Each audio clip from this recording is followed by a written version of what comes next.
J'ai commencé en quittant la troisième, un peu tard, à l'âge de 17 ans.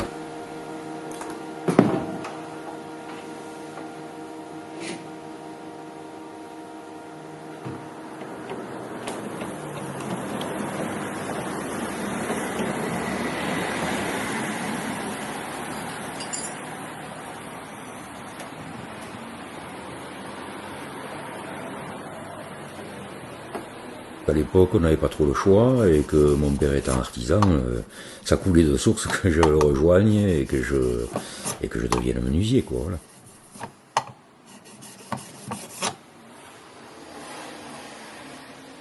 L'apprentissage durait 2 ans, c'était un simple CAP, mais pas du tout le même qu'aujourd'hui, à l'issue duquel on était déjà bien dégrossi, quoi, et puis après, bon, il y a eu une année d'armée dessus, et puis après, quand je suis revenu, j'étais petit ouvrier, quoi, je commençais déjà à maîtriser un peu le trait, à maîtriser quelques opérations dans les ouvrages, jusqu'à l'évolution complète, et la réalisation d'ouvrages spécifiques qu'on m'a demandé quand je me suis installé en 92.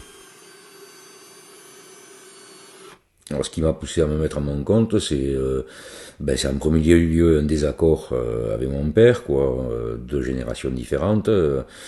C'était pas toujours évident à gérer tout ça, et donc j'ai franchi le cap. J'ai failli le franchir plusieurs fois, mais là je l'ai franchi pour de bon, quoi, parce que on mélangeait tout, vie de famille, vie professionnelle. On ne pouvait pas ni l'un ni l'autre se détacher de la vie professionnelle le week-end et inversement, mais enfin surtout dans ce sens-là. Mon premier client était sur la traîne, c'était un couple de pompistes assez corpulents et qui m'ont demandé des lits bateaux pour faire chambre à part, ou tout au moins lit à part, donc j'ai commencé par ça lorsque je me suis installé.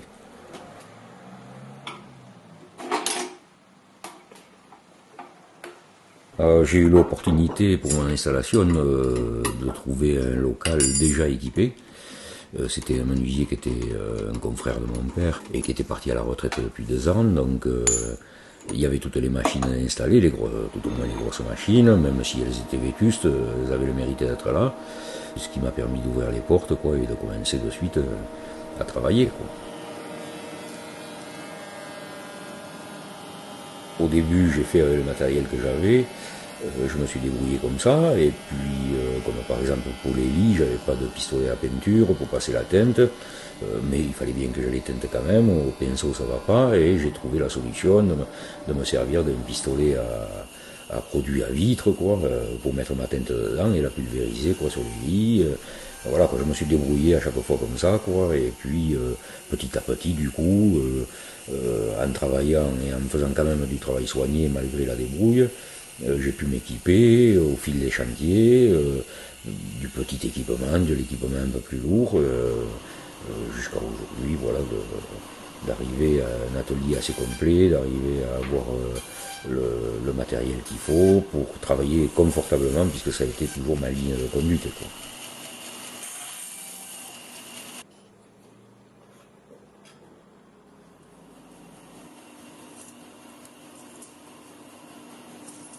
En termes de grosses machines, j'ai les machines de base d'un atelier de menuiserie, à savoir pour débiter la scie à ruban, après pour dresser les bois, la dégo, la raboteuse pour les calibrer, la toupie pour les profiler, la radiale, la scie radiale pour les tronçonner de long, et puis une ponceuse longue bande pour faire la finition, et j'ai aussi une mortaise à chaîne.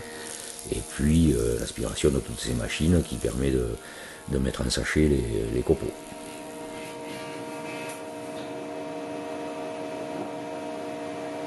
Dans les 10 premières années, il a fallu que j'investisse régulièrement.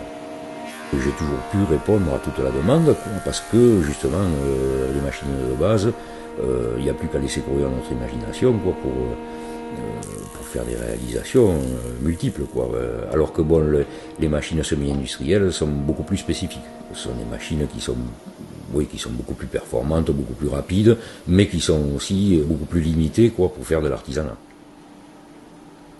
Alors dans les machines, j'aime bien me servir de toutes, mais il y en a une que j'affectionne, peut-être plus particulièrement, parce que elle permet, c'est la toupie qui permet des réalisations quand même fantaisistes, ou pas, mais qui permet de s'éclater dans le moulurage, dans les assemblages, voilà, puisque c'est une toupie talonneuse.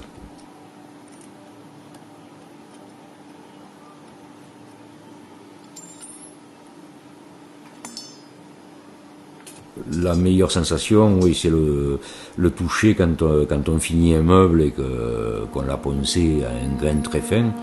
C'est une sensation très agréable, malgré toute la corne que j'ai dans les mains. Je sens le côté lisse, soyeux, quoi, du bois, quoi.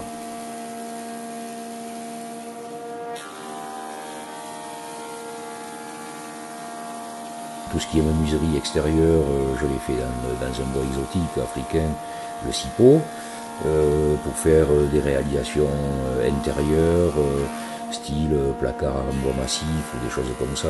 C'est le pin de Caroline, le yellow pine. Et quant au volet, porte de garage, voire certains portails de jardin, j'utilise du red cedar, quoi. C'est un cèdre rouge d'Amérique, quoi. En fait, en réalité, c'est un tuyage géant, quoi. C'est même pas un cèdre. Et après, j'aime bien travailler d'autres bois, comme les feuillus. Bon, le chêne reste un peu bateau pour moi. Par contre, bon, l'orme, des bois un petit peu particuliers, comme l'aulne, le frêne, le noyer d'Amérique, et aussi des bois précieux, semi-précieux, tropicaux ou exotiques,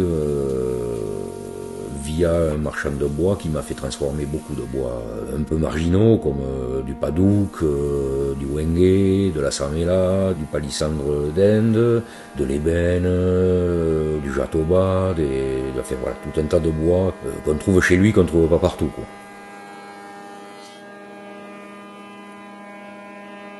La réalisation, hein, qui m'a le plus marqué, ça a été un plafond de chambre en demi-étrave de bateau, c'est-à-dire centré dans tous les sens. Voilà, il a fallu que je le réalise. J'ai pas eu trop de problèmes, puisqu'avec mon père on avait fait un voilier. Enfin, tout au moins je l'avais aidé à une époque de ma vie à construire un voilier. Donc les courbes et tout ça, je maîtrisais pas mal, mais là où ça a été le plus compliqué, ça a été le chiffrage, parce que j'avais vraiment beaucoup de mal à estimer le temps passé, et ça s'est très bien passé, quoi. C'était une très belle réalisation, et dès qu'elle a quelqu'un de nouveau dans la maison, c'est la première chose qu'elle montre.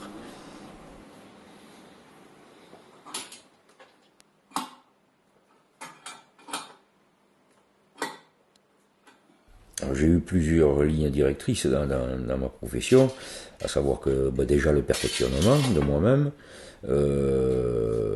par le biais de documentation et tout ça pour m'enrichir, quoi.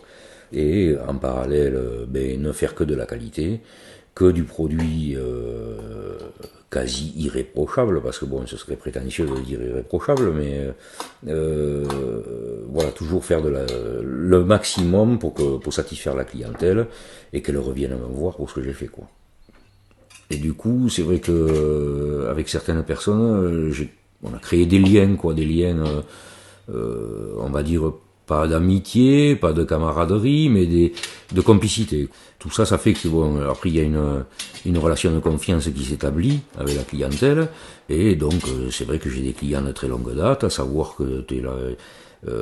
J'en ai un qui a une salle d'exposition de trophées et qui est revenu me voir au fil des ans pour vraiment se faire plaisir et avoir des choses un peu hors du commun et telles qu'il les souhaite.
depuis 2004, je me retrouve seul. Et c'est pas évident de se lever tous les matins et d'aller embaucher quand personne nous attend, quand on n'a pas de compte à rendre. Donc voilà quoi. Donc je me suis imposé ça. C'est pas évident du tout. Et puis l'autre chose que je me suis toujours imposé, c'est de la rigueur dans mon travail pour surtout pas recommencer quelque chose sur lequel je me serais trompé quoi. Et donc cette rigueur vient aussi au secours de la sécurité quoi, parce que bon c'est vrai que c'est un métier très dangereux pour les mains. Donc bon voilà, il faut absolument que je sois dans ce que je fais. À partir du moment où je suis à une machine, il faut considérer que la machine elle tourne bêtement et que c'est pas mon doigt qui va l'arrêter, quoi. Ni même un arrêt d'urgence. Quand la main est dedans, c'est fini.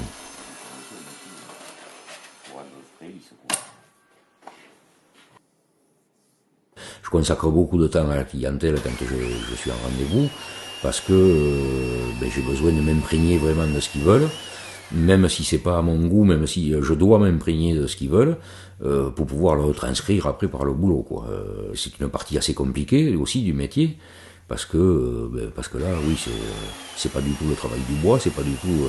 Là, on est plus dans la création, on est plus dans l'inconnu, parce que bon, moi je me souviens d'une cliente qui est arrivée elle voulait un meuble, elle m'avait fait un carré. Enfin non, j'exagère, un rectangle sur une feuille. Elle voulait un meuble comme ça. Il y a des moments où c'est très difficile à décortiquer, quoi, mais mon but c'est d'y arriver. Si je me suis trompé dans la compréhension, le client refusera l'ouvrage et ne le paiera pas, évidemment, par voie de fait. Ça m'est jamais arrivé, mais j'aimerais autant que ça ne m'arrive pas, quoi. Tout à fait au début, je me suis installé, j'ai fait la connaissance d'un charpentier qui rêvait de faire du meuble. Et donc, moi je lui ai dit, écoute, si tu veux, tu viennes, je m'installe au mois d'août. À partir du mois d'août, j'ouvre les portes de mon atelier, et si tu veux, passe, et puis on fera un bout d'essai ensemble. Et puis, bon, il est passé, il a fallu que je le forme, quoi, quand même, parce que bon, il était dégrossi, mais bon, il avait quand même pas mal de choses à apprendre. On est resté 12 ans ensemble. Et puis, en 2004, oui, la médecine du travail me l'a sorti du jour au lendemain. Donc, du coup, je me suis mis en quête de trouver quelqu'un. Mais bon, sans succès, parce que bon, il y a, contrairement à ce qu'on pourrait croire, les formations sont très légères. Et personne n'est formé, quoi, suffisamment pour être fini de former au sein d'une entreprise, quoi. Donc je me suis retrouvé tout seul, j'ai paniqué un peu, j'ai fait beaucoup plus d'heures jusqu'au moment où je me suis rendu compte que je chiffrais trop, quoi, et je me suis calmé au niveau des heures. Et puis après depuis je travaille seul, je me débrouille, j'arrive à répondre à tout, à faire tout ce qu'on me demande, quoi. Et puis je m'en sors aussi bien que quand j'avais mon employé. Et du coup j'en suis très heureux, parce que bon, depuis je suis très libre de mes mouvements. J'ai pas d'astreinte, j'ai pas de contraintes, voilà, j'ai juste ce que je m'impose. Alors après, bon, quasiment depuis le début où je me suis installé, j'ai pris des stagiaires pour essayer de faire découvrir à des jeunes la vie en entreprise, ce qu'était une vraie journée de travail, quoi. Puisque bon, évidemment, ils sont pour la plupart tous en scolarité, donc c'est pas du tout pareil quand même que d'être debout toute une journée pendant 8 heures. J'ai pris un peu des stagiaires de tout azimut, quoi. J'ai eu des collégiens en découverte d'entreprise, j'ai eu tous les cursus, quoi, et les CAP, les BEP, des formations chez les compagnons, j'ai même eu des handicapés, j'ai eu un schizophrène aussi, qui est venu avec une équipe médicale qui croyait pas vraiment à la possibilité de faire ce stage.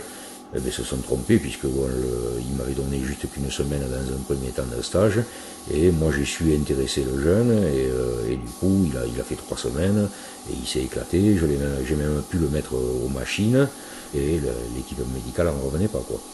Voilà, autrement après, j'ai même eu mon fils en stage, donc Adrien, qui est même venu m'aider plusieurs fois à l'atelier, lorsque j'avais des ouvrages compliqués à faire ou lourds, voilà, ou si j'étais en retard, chose qui est assez rare, mais enfin, voilà, j'ai fait appel à lui, qui, comme il est en études, quoi, il a un peu de temps libre, donc. Mais voilà, j'ai toujours mis un point d'honneur à récompenser mes stagiaires parce que j'estime que je leur ai fait faire quelque chose, ils m'ont pas forcément fait perdre de temps, ils m'en ont même fait gagner un peu. Et quelquefois, quand c'est une toute petite pièce, c'est surtout pour les encourager.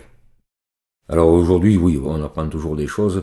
C'est pas gagné de tout savoir, quoi. Et, on n'a pas assez d'une vie pour tout savoir, donc j'aurais pas la prétention de tout connaître.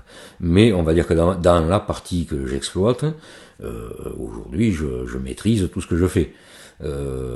Quelquefois, je me gratte un peu la tête parce qu'il faut pas se tromper, parce qu'il faut pas. Mais bon, globalement, quoi, voilà, je sais beaucoup de choses, mais d'autres en apprendront davantage. C'est un métier aussi de service. Il n'y a pas que des réalisations extraordinaires, quoi. Il y a aussi le service, ce qui fait que peut-être que la clientèle diminuera de plus en plus, puisque aujourd'hui les gens jettent de plus en plus. Mais pour moi, c'est un métier qui restera quand même dans l'air du temps, parce que bon, il y aura toujours de la réparation de choses à faire, de meubles, de menuiseries. Moi, je viens au secours des gens aussi comme ça, quoi. Oui, en leur disant bien ce qu'il en est, quoi. Et je leur dis pas qu'en réparant une paire de volets pourris, je vais en refaire des neufs. Mais je leur dis bien que je leur allonge la vie de quelques années, de 3 ans, 4 ans. Voilà. Quand je fais le bilan de ma profession, de mon activité, je suis satisfait d'en être là où je suis parce que j'ai réussi tout ce que j'ai fait, j'ai plutôt même pas mal réussi, donc on peut toujours avoir plus, comme je disais tout à l'heure, mais bon, c'était pas une urgence ou une évidence en soi, c'était non, comme j'ai vécu, ça me convient très bien, et ça me convient toujours, et si c'était à refaire, je pense que je referais la même chose. Je suis en fin de carrière, prêt à passer le flambeau, et c'est vrai que j'ai bon espoir à mon successeur, parce que bon, il est déjà dans le métier, il est pas dans le même métier que moi, mais il a commencé comme ça, donc voilà, j'ai bon espoir, je vais lui faire un petit accompagnement, histoire qu'il se familiarise quoi avec mon atelier, et tout l'outillage quoi, et qu'il y a dedans, et puis après, je pense que il devrait pouvoir répondre à la même chose que ce que j'ai fait durant toutes ces années.